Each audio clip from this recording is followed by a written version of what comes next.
The moment you stop chasing, begging, and explaining is the moment she realizes she's lost control, and the moment you finally reclaim yours.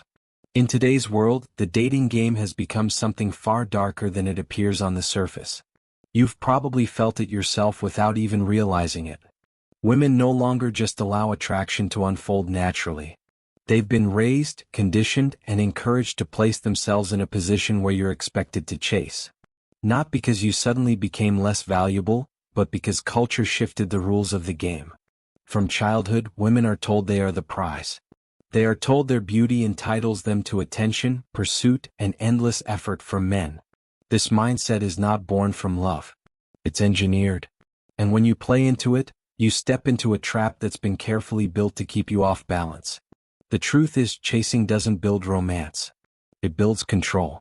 The moment you start running after her, you stop evaluating whether she's even worth your time. You hand her the power. You give her the ability to sit back while you invest. Every text you send, every plan you create, every effort you pour in becomes proof that you're hooked. She risks nothing while you gamble everything. That imbalance isn't accidental. It's by design. It's the environment she's been taught to create, one where men chase and women decide if they'll ever reward it. Think about how subtle it starts. A smile. A delayed response. A breadcrumb of attention. Each one feels like progress, but it isn't. It's bait. Every little piece she gives you is calculated to keep you running harder. She doesn't need to do more because you're already carrying the weight. And as long as you chase, she doesn't need to invest. She doesn't need to be consistent, loyal, or genuine. She simply has to dangle the possibility of interest and watch you burn your energy trying to win what she never promised. This isn't attraction. It's manipulation. It's a system designed to distract you from your own standards. While you're trying to prove yourself, you forget that you're supposed to be the one choosing too. You're supposed to be evaluating her, not begging her. But once you're caught in the cycle of pursuit, your vision narrows. You stop asking whether she deserves your effort. All you can think about is how to keep her attention. That's the genius of the trap. It makes you chase while she sits in silence, knowing she controls the pace. Modern culture fuels this dynamic. Movies glorify the man who never gives up. Music praises the one who begs for another chance. Social media rewards women for giving nothing more than a picture, a glance, a tease. And men fall into the same cycle again and again. They believe chasing is romance. They believe persistence is proof of love. But the reality is harsh. Chasing strips you of your position. It makes you dependent. It blinds you to the truth that she isn't investing back. The moment you start the chase, the game shifts in her favor. You become the performer. She becomes the audience. And the longer you play, the more she learns how little she has to give to keep you desperate. That's why the chase is never about love. It's always about control. And if you don't see it for what it is, you'll stay trapped in a performance where she holds all the power and you keep losing yourself piece by piece. Chasing has been sold to men as romance, but the reality is far from romantic. From the time you were young, you've been fed stories of the persistent man who wins the woman of his dreams by never giving up. Movies show him begging, music celebrates his pain, and society applauds his sacrifices. You grow up believing that chasing is proof of devotion. That if you run hard enough, she'll eventually reward you with her heart. But in the real world, that narrative is a lie. Chasing doesn't create closeness. It creates imbalance. It doesn't inspire respect. It breeds entitlement. When you chase, you don't pull her in, you push yourself down. Look at how the dynamic plays out. You plan the dates, you send the messages, you try to keep the energy alive. She sits back and evaluates. You're auditioning, she's judging. You're proving, she's withholding. It feels like romance, but it's actually performance. She doesn't have to give effort because you're already giving more than enough for both of you. The relationship becomes one-sided before it even begins, and you don't even notice, because you've been trained to believe that's how love works. This illusion is powerful because it disguises itself as passion. You tell yourself you're chasing because you care. You tell yourself she's worth it. You think persistence will win her over. What you don't see is that the chase is designed to blind you. It stops you from asking the right questions. Does she respect you? Does she give back?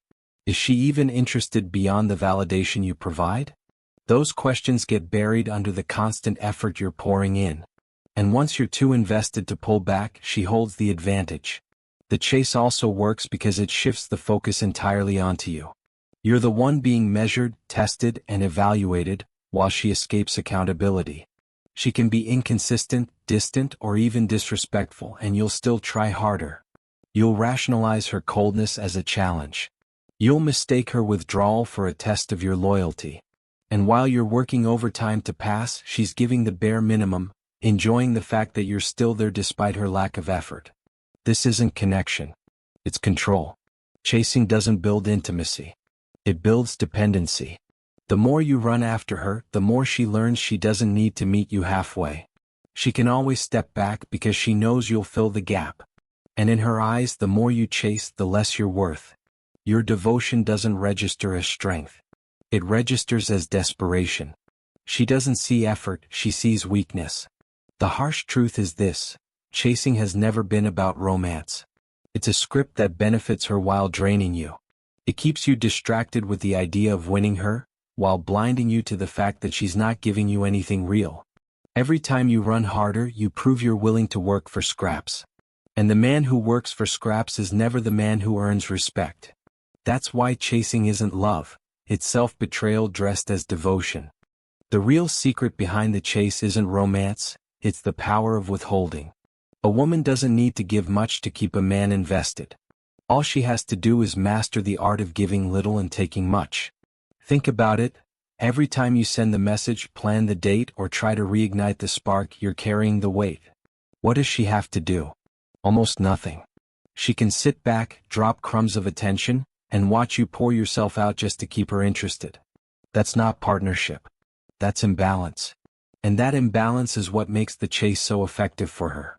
Notice how it works in practice. You text her a good morning, she doesn't reply until the evening. You invite her out, she says maybe, then cancels last minute. You try again and she rewards you with a smile, a short reply, or a little affection.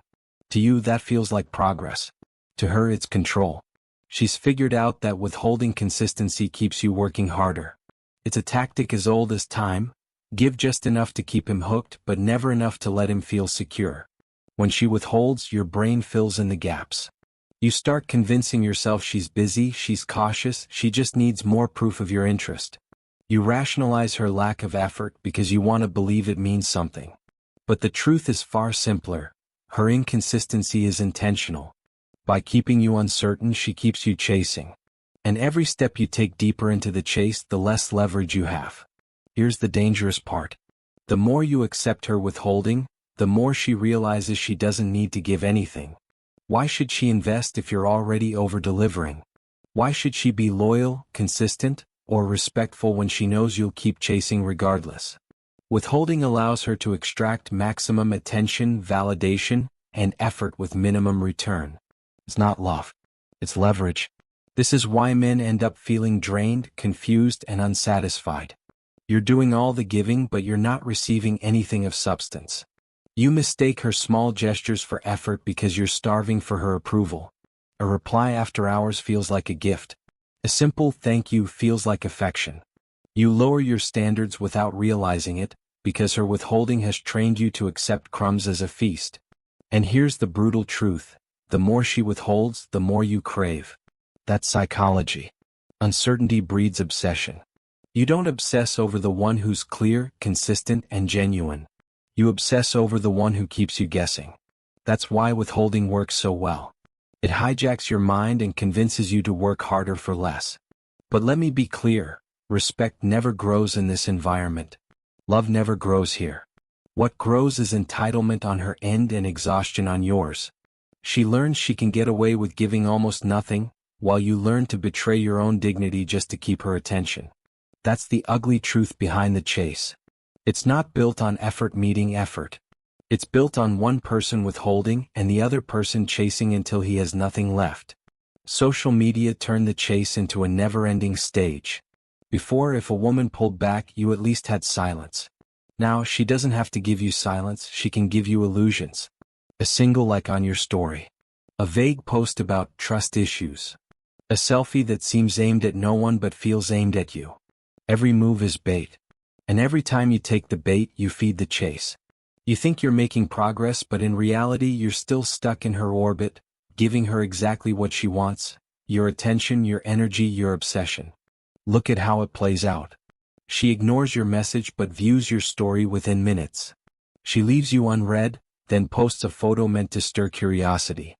She knows you'll see it, she knows you'll analyze it, and she knows it will keep you invested. That's not coincidence. That's strategy. Social media gave her the perfect tool to keep men dangling without having to give them anything real. She doesn't need to respond. She just needs to drop signals, let your mind do the work, and sit back while you keep chasing shadows. And here's the brutal twist. Those crumbs of attention feel more powerful than the silence ever could. A like becomes a spark of hope. A reply days later feels like victory. A cryptic caption makes you wonder if it's about you. It's designed to pull you deeper into obsession. You start thinking she's complicated, mysterious, or guarded. You think you need to try harder to break through. But the truth is, she's not complicated, she's deliberate. She's keeping you engaged without ever having to engage herself. Social media also gives her leverage you can't compete with. While you're focused on her, she's entertaining dozens of others. Every heart emoji, every DM, every comment fuels her sense of value. You think you're special because she occasionally acknowledges you, but in reality, you're one of many keeping her ego alive.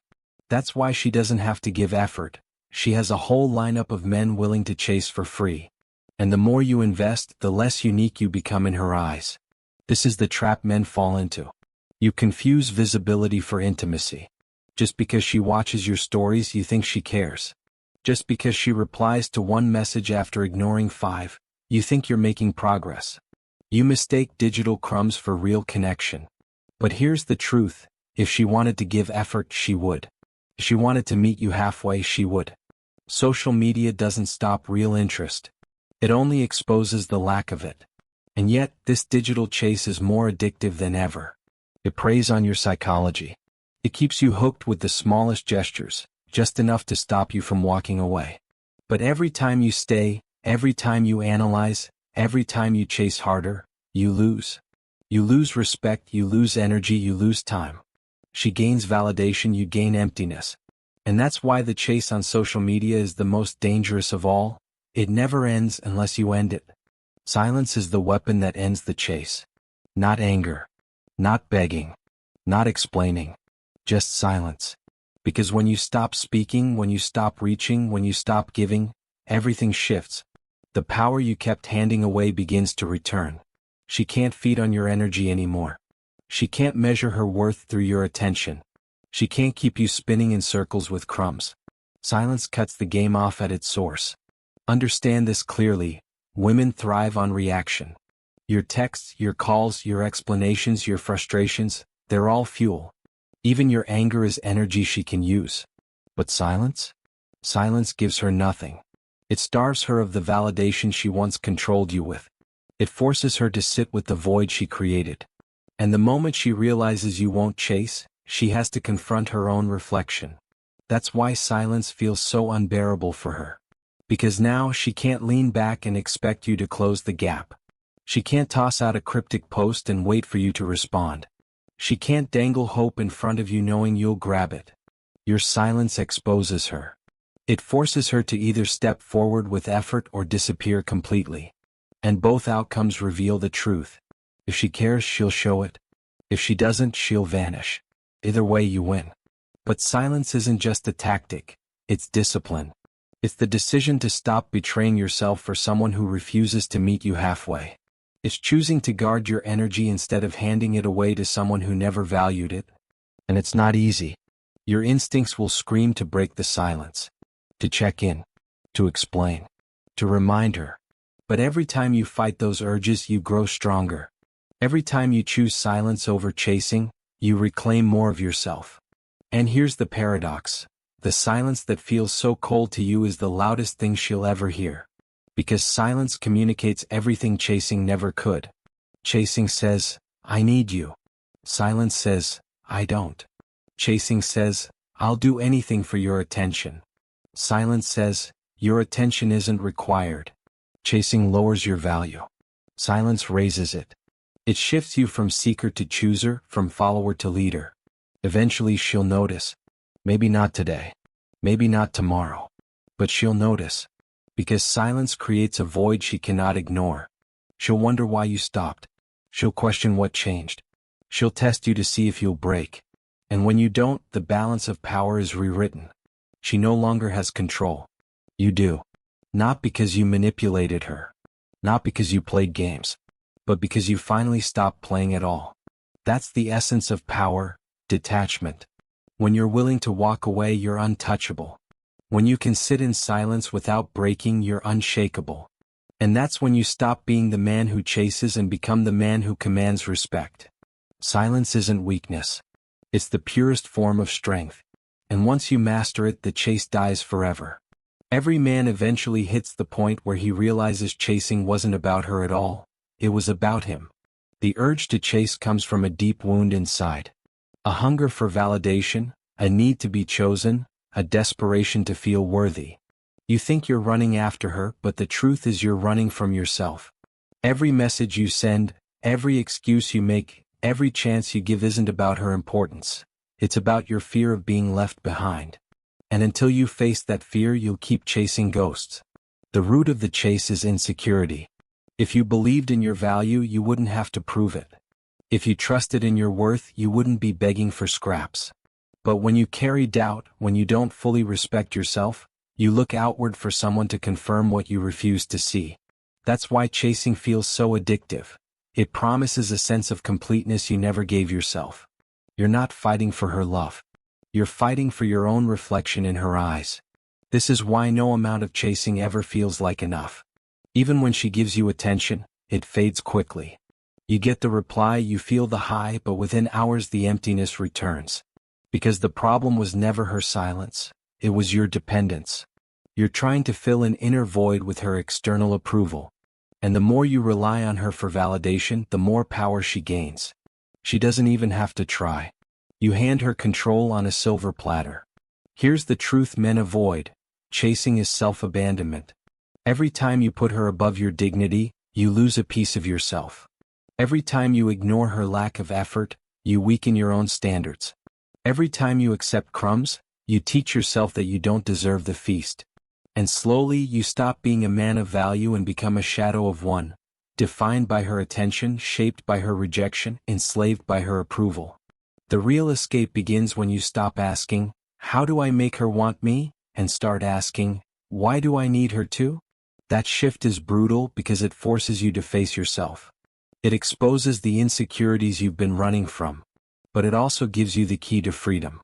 Once you realize you don't need her to validate you, the chase ends. You stop running. You stop begging. You stop sacrificing your worth for scraps of attention. And here's the paradox. The moment you no longer need to chase is the moment you become truly attractive. Women sense when a man is whole. They sense when his attention is a choice, not a need. They sense when his silence comes from strength, not fear. That's when respect is born. That's when connection becomes real. Not from the chase. Not from the begging. From the man who stands firm in himself and refuses to abandon his value. Rebuilding your standards after the chase isn't about revenge. It's about realignment. It's about deciding that your life moves on your terms, not on the crumbs someone throws your way. The first step is drawing the line in the sand. A line that says, "My time is valuable. My energy is costly. My attention is earned." Once that line is drawn, you stop bending for anyone who refuses to bring equal effort. Standards are not about arrogance. They're about clarity. When you know who you are, what you stand for, and what you will not tolerate, you stop wasting time on games. You stop entertaining half-hearted people. You stop lowering yourself just to be chosen. Standards protect you from manipulation because they filter out anyone who doesn't respect you before they even get close. Most men think setting standards will scare women away. That's the point. The wrong ones leave. The right ones step up. A man without standards is like an open door. Anyone can walk in and take what they want. But a man with standards becomes a fortress. Not because he's cold, but because he values what's inside too much to give it away freely. Rebuilding your standards means redefining the frame of the relationship. You're not chasing. You're evaluating. You're not asking, am I good enough? You're asking, is she worth my investment? That's the shift. You move from contestant to judge, from participant to leader. You stop dancing for approval and start demanding reciprocity. Not through force, not through games, but through silent expectation. Every man who rises after being drained by the chase learns this. Attention is currency. Spend it wisely. Every message, every call, every plan is a deposit. If she doesn't match the deposit, she doesn't deserve the account. Too many men go bankrupt emotionally because they give without demanding return. Rebuilding means closing the leaks. It means cutting off anyone who treats your effort like it's disposable. The strongest men are not the ones who chase hardest. They're the ones who walk away first when respect is missing. That's the ultimate standard, self-respect above all. Once you put your dignity first, everything else aligns. You stop begging. You stop over-explaining. You stop performing. You live in your own frame, and anyone who wants to be there has to meet it. And here's the paradox. When you live by high standards, you attract higher quality women automatically. Not because you're playing games, but because your life communicates value without words. Women can sense when a man won't tolerate disrespect.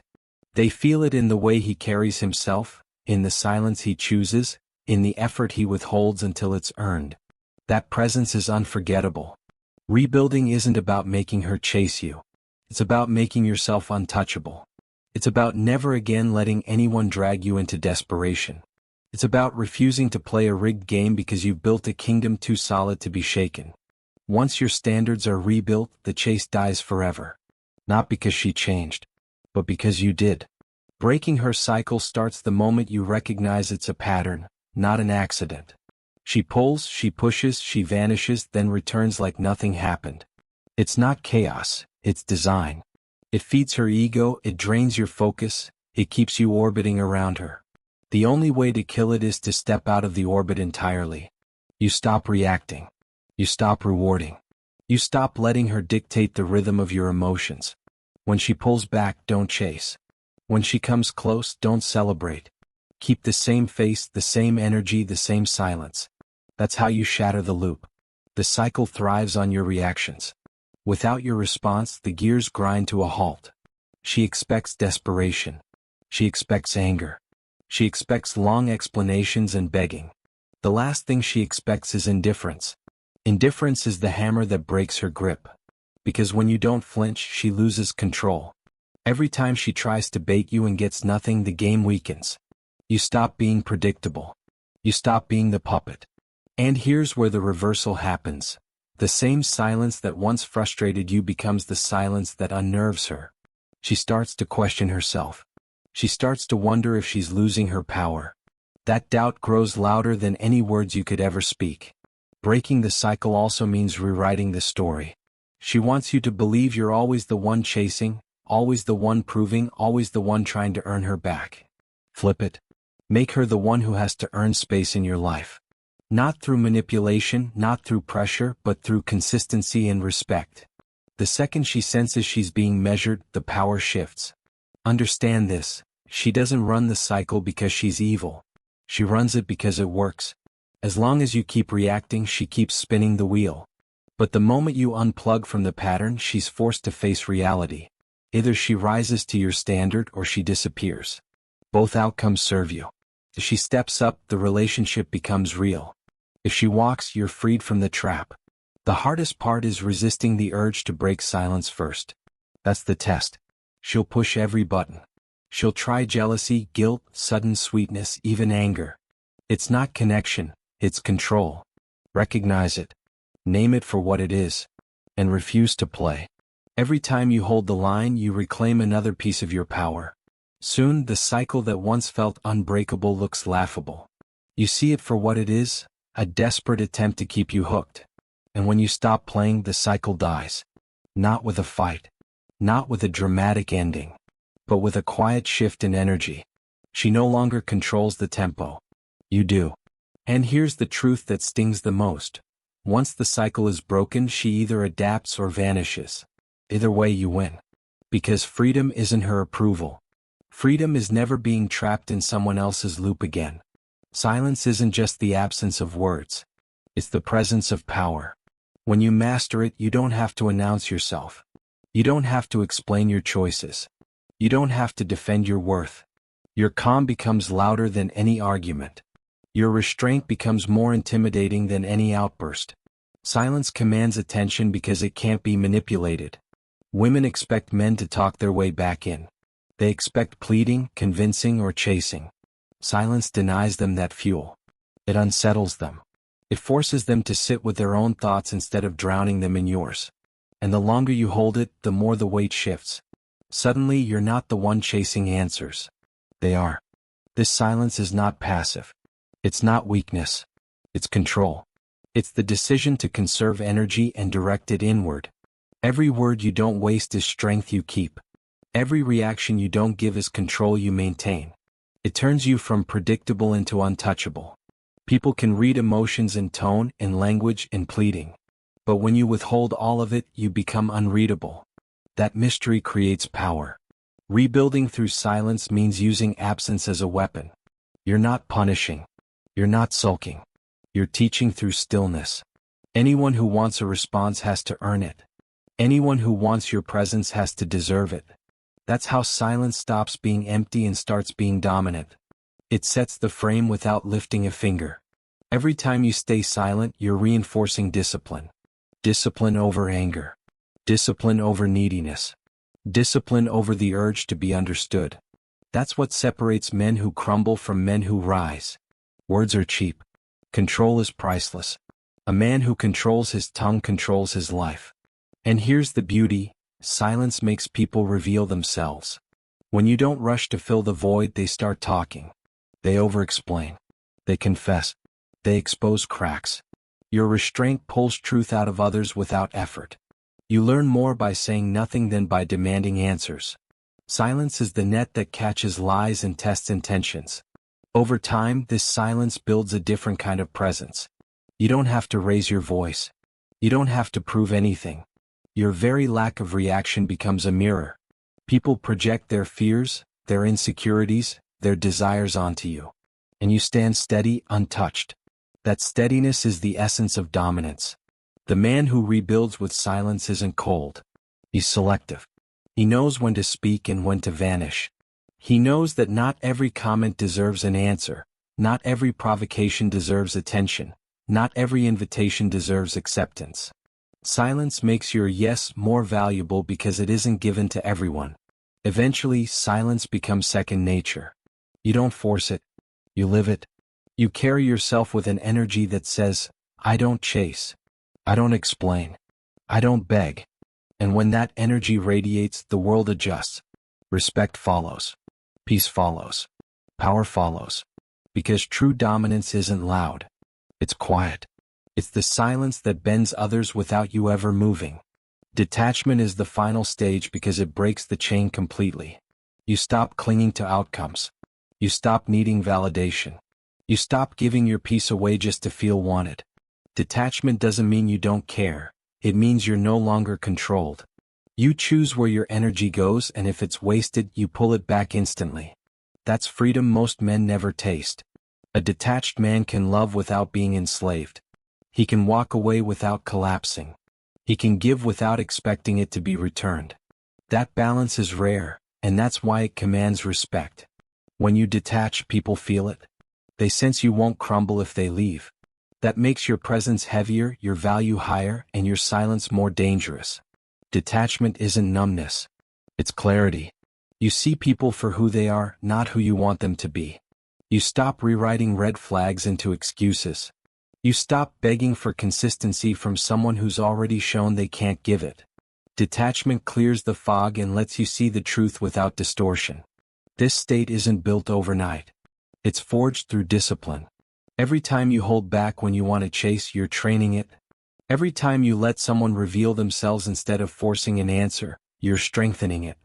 Every time you choose your peace over their drama, you're becoming untouchable. Detachment is a muscle, and repetition makes it unbreakable. Once you detach, desperation dies. The begging dies. The bargaining dies. You don't negotiate with your worth anymore. You don't sit at tables where you're not respected. You don't fight for a seat in someone's life. You walk if it doesn't serve you, and that walk shakes the ground behind you. Because the man who can leave at any moment is the man who holds all the power. With detachment, you stop trying to prove. You stop trying to fix. You stop trying to earn.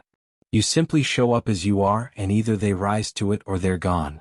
That simplicity cuts through manipulation. Games can't touch you when you don't need the prize they dangle. Lies can't trap you when you don't fear the truth. The real strength of detachment is that it creates focus. All the energy you once wasted chasing, arguing, overthinking, it all comes back to you. That's power you can invest into building your body, sharpening your mind, growing your craft, stacking your value. Suddenly you're not drained by chasing love. You're fueled by building a life so strong love has to chase you. And here's the paradox. When you stop needing it, it comes easier. Detachment makes you magnetic because it shows you're whole without anyone. People crave that energy because it's rare. But the secret is you don't even notice. You're too focused on your own growth to care. That's when you know you've arrived. Detachment isn't escape, it's mastery. It's living untouchable. A step in stripping away illusions and rebuilding strength from the ground up. From the pain of the chase, to the silence that unsettles, to the standards that protect you, the pattern has been clear. The man who refuses to be controlled becomes the man who controls himself. You've seen how women test, how games are played, and how cycles trap you. You've seen how chasing drains you, how silence empowers you, and how detachment frees you. The real message isn't about her, it's about you. About reclaiming the frame of your life. About remembering that respect is not negotiated. About realizing that power doesn't come from pleasing, it comes from holding your ground. You are not meant to beg for attention. You are not built to explain your worth. You are not supposed to live in anyone's shadow.